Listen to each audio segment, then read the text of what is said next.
Hello viewers, ఇవాళ మన recipe వచ్చేసి చికెన్ రెసిపీ. జనరల్గా అందరూ చేసుకుంటుంటారు. నేను ఏ విధంగా చేస్తా అనేది చూపిద్దామని ఈ వీడియో చేస్తున్నాను అనమాట. సో ముందుగా ప్రాసెస్లోకి వెళ్దాం. ఫస్ట్ స్టవ్ మీద ఒక కడాయి పెట్టుకొని ఇందులో ఒక 3-4 టేబుల్ స్పూన్ల ఆయిల్ వేసుకోవాలి. ఇది మంచిగా హీట్ అయినాక ఇందులోకి ఒక టేబుల్ స్పూన్ సాజీర వేసుకోవాలి. సాజీర ఫ్లేవర్ అనేది చాలా బాగుంటుంది. సో కాబట్టి నేను సాజీర వేస్తాను. ఇప్పుడైతే ఒక పెద్ద ఉల్లిపాయని ఇలా చిన్న ముక్కలుగా కట్ చేసి వేసుకొని ఇవి మంచిగా మగ్గనివ్వాలి. ఇలా మగ్గినాక ఒక 2 పచ్చిమిర్చిని ఈ విధంగా చీల్చుకొని వేసుకున్నాక ఫ్రై అవ్వనివ్వాలి. ఇలా కొంతసేపు ఫ్రై అయినాక ఇందులోకి అప్పటికప్పుడు చేసి పెట్టుకున్న అల్లం వెల్లుల్లి పేస్ట్, అలాగే ఒక 1/2 టీ స్పూన్ పసుపు వేసుకొని పచ్చివాసన పోయేంత వరకు మంచిగా ఫ్రై చేయాలి మీడియం ఫ్లేమ్లో పెట్టుకొని.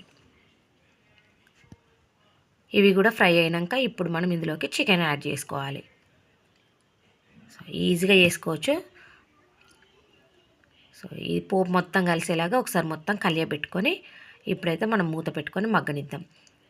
ఇలా 5 నిమిషాలు మగ్గిన తర్వాత ఈ చికెన్లోని వాటర్ అంతా బయటికి వచ్చేస్తుంది. సో ఇలా 5-10 నిమిషాలు మగ్గినాక ఇప్పుడు మనకు కావాల్సిన ఇంగ్రీడియంట్స్ అన్నీ యాడ్ చేసుకోవాలి. రుచికి సరిపడా కారం, అలాగే 1 టేబుల్ స్పూన్ ధనియాల powder, 1 table spoon garam masala, అలాగే 1 టేబుల్ స్పూన్ కొబ్బరి పొడి కూడా వేస్తున్నా. చిక్కదనం అనేది చాలా బాగుంటుంది అనమాట గ్రేవీకి. ఇవన్నీ మనం చికెన్కి పట్టేలాగా మొత్తంగా కలియబెట్టుకొని మూత పెట్టి ఒక 2 నిమిషాలు మగ్గనివ్వాలి. ఈ ఉప్పు కారాలు ఉడకనివ్వాలన్నమాట ఈ మసాలాలు గిట్లా. ఆ తర్వాత మూత తీసుకొని మనం గ్రేవీకి సరిపడా వాటర్ యాడ్ చేసుకొని మొత్తంగా కలియబెట్టుకొని ఇప్పుడు రుచికి సరిపడా సాల్ట్ యాడ్ చేసుకోవాలి. ఇలా యాడ్ చేసుకున్నాక ఒకసారి కలియబెట్టుకొని మనం మూత పెట్టుకొని మగ్గనివ్వాలన్నమాట. మీడియం ఫ్లేమ్లో పెట్టుకొని ఒక 10 నిమిషాలు మగ్గనిస్తే సరిపోతుంది. చాలా ఈజీగా రెడీ అవుతుంది అనమాట. సో చపాతీలోకి, రైస్లోకి చాలా బాగుంటుంది అనమాట. ఈజీ ప్రాసెస్లో చేసుకోవచ్చు, రుచిగా కూడా ఉంటుంది.